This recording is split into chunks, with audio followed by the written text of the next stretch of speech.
Hello there, Pisces sign. Welcome to your monthly reading. So, this is a love reading for you, Pisces, for the month of November. Okay? So, Pisces, hindi lahat ng Pisces maka-resonate sa reading na to. So, takes what resonates and leave the rest.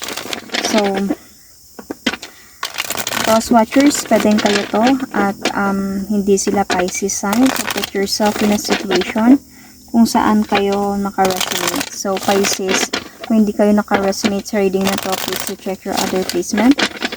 Your sun, your moon, your rising, your Venus sign, dahil pwedeng doon kayo maka-resonate. Kahit naka-resonate kayo sa reading na to, still do check your other placement. Your sun, your moon, your rising, your Venus sign, dahil pwedeng mag-connect doon yung reading niyo. However, maka-resonate pa rin kayo, Pisces. Okay, so let's start. Ano yung kailangan yung malaman this month of November? So let's see first kung ano yung nangyayari sa inyo ngayon sa relationships ninyo. Pisces people, what is happening right now? Sun, moon, rising, Venus. Pisces, somebody walk away emotionally from your relationship. Okay, either you or this person. So, confused sa sitwasyon, Pisces. I can see here that merong other options. Nagkaroon to ng clarity sa'yo na itong person na to, feeling ko, parang nag-offer sa'yo ng new beginning.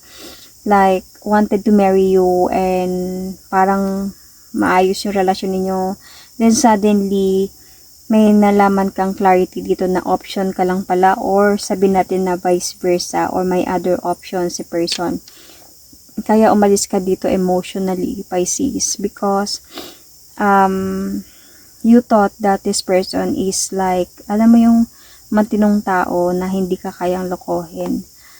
And until na willing talaga na pakasalan ka, mag-move forward towards a victory with you, and then suddenly may iba pala siya, or natuksol, or naging option ka lang pala sa buhay niya. So ito yung nangyayari sa inyo, Pisces. You might be dealing with a Cancer, Scorpio, Pisces.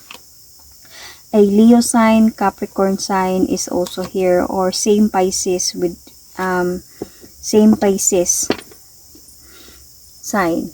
Okay, so let's see. Ano ba talaga ang totoong nararamdaman ng person na to sa iyo, Pisces? Ano yung totoong nararamdaman ni person sa iyo, Pisces?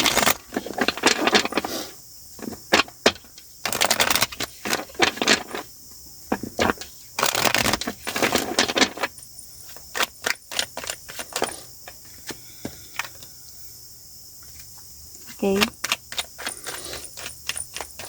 Nasaktan siya nung umalis ka.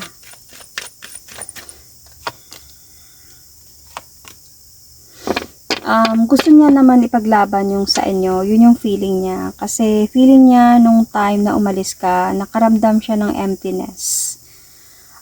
Yung person na to. Gusto niyang ipaglaban yung relasyon ninyo. And gusto niya ng changes sa buhay niya na kasama ka. Actually, na-stress siya sa mga nangyari. Feeling ko unexpectedly ang mga nangyari sa inyo. And yun nga, umalis ka dito emotionally kasi alam niya din naman na kasalanan niya. Okay? Kaya nung time na umalis ka, Pisces, nasaktan siya. Like, totoo naman yung ano niya, yung hangarin niya, pero yun nga, hindi niya expect na may mangyaring clarity about, might be about him, or baka married siya, pero or may ex-married siya, or hindi na sila okay ng ex niya, kaya gusto niya mag-proceed sa'yo, or wino-work out niya yung separation nila, kaya hindi niya na lang sinabi sa'yo. Something mga ganong mga bagay. So, hindi niya expect na ganon yung reaction mo. Let's see. Ano yung feelings mo dito, Pisces?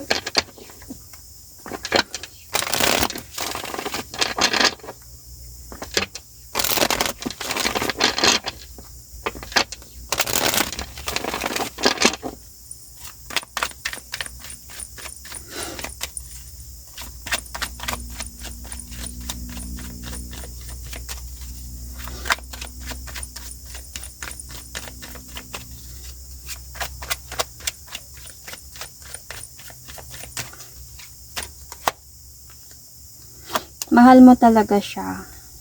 Yes, you really love this person. And willing ka pa din naman na to accept. Siguro kung umalis ka dito emotionally from your relationship because nasaktan ka. And this is your way out. This is your way. You parang pumunta ka sa sarili mong mundo. And tumahimik ka, nag-shutdown ka because you wanted to think, you wanted to focus, you wanted to feel your emotions alone. And ito yung mga Pisces ito yung mga ginagawa nila. So, pero mahal mo siya and willing ka pa talaga natanggapin siya ulit, Pisces. Parang na-disappoint ka lang talaga. Parang hindi mo lang na-appreciate yung nangyari sa inyo, yung magawa niya sa'yo. Parang hindi mo lang accept. Pero okay, willing ka pa naman na makipag-reconcile. Ayun yung feeling mo kasi nami-miss mo siya. Gusto mo lang siguro talaga ng peace of mind muna. Gusto mo muna ng magpahinga. Bali naguluhan ka or na-stress ka sa mga nangyari. So, gusto mo muna mag-heal from what you felt sa sitwasyon ninyo. Pero however, andun ka din sa point na hindi ka pa naman nag-let go. You still want a second chance or you still want a new beginning with this person. Medyo masakit lang talaga yung mga nangyari. Kasi hindi mo expect that he or she let you feel na ikaw yung gusto ko makasama bang buhay. Ito yung future natin and then suddenly may nalaman ka about this person and sobrang nasaktan ka. So, tignan natin, ano yung mga pwedeng mangyari this month of November sa relasyon ninyo.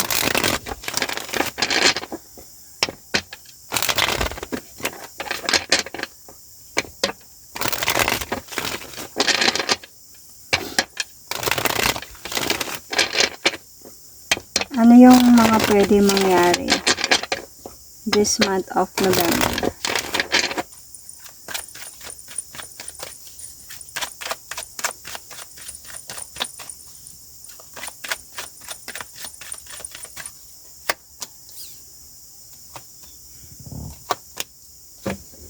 So, I can see here this month of November, itong person na to gagawin niya pa din kung anong gusto niyang gawin, walang makapagpigil sa kanya. Kakausapin ka pa din ito and mag-offer siya pa rin sa'yo ng second chance. So this month of November, this person is just there stalking you, might be on social media or asking about you sa mga kilala ninyo, na maghahanap siya ng way paano kanya kausapin, paano ka mag-open sa kanya kasi hindi mo siya nag-shutdown ka dito this month of November siguro until na parang hindi mo siya kinakausap, na gusto mo muna mapag-isa. I think you ghosted this person or what. So he's like parang gathering some information about you, kumusta ka na or ano na nangyayari sa'yo, siguro nagtatanong siya sa mga kaibigan ninyo and then para makahanap siya ng way paano siya mag-offer sa'yo ng new beginning or second chance, because this person was going to sabihin natin na communicate with you. Alam niya yung ginagawa niya and gagawin niya yung gagawin niya, walang makapagpigil sa kanya. So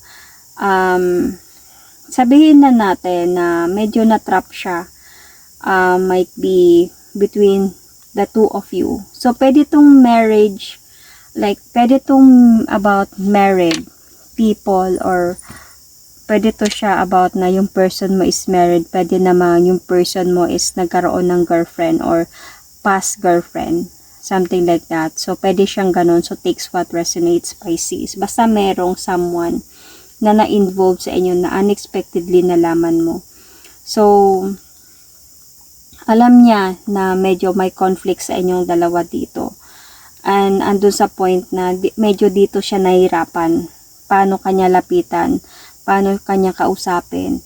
Paano niya makuha yung mood mo again para sa kanya? Para makausap kanya again. Paano siya didiskarte dito? Kasi gagawin pa din niya. Parang buo pa din yung decision niya dito na ikaw at ikaw pa din yung pipiliin niya. Ikaw at ikaw pa din yung mahal niya. Buo yung decision niya dito. At gagawin niya yon, you know? So, willing siyang tapusin ng mga dapat tapusin para lang ma-explain sa iyo lahat ng katotohanan at ayusin yung mga dapat ayusin sa inyo. So, nagkamali talaga siya sa iyo. So, tignan natin dito, Pisces, kung ano yung gusto niyang sabihin sa iyo.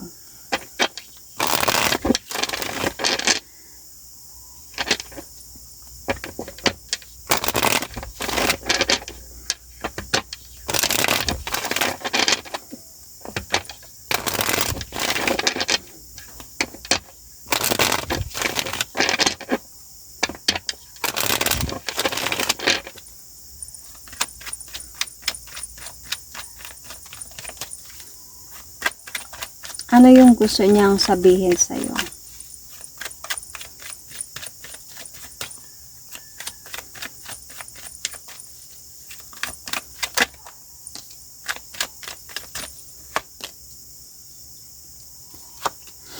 I am still willing to offer you a victory, Pisces. I'm just waiting for a sign from you. See?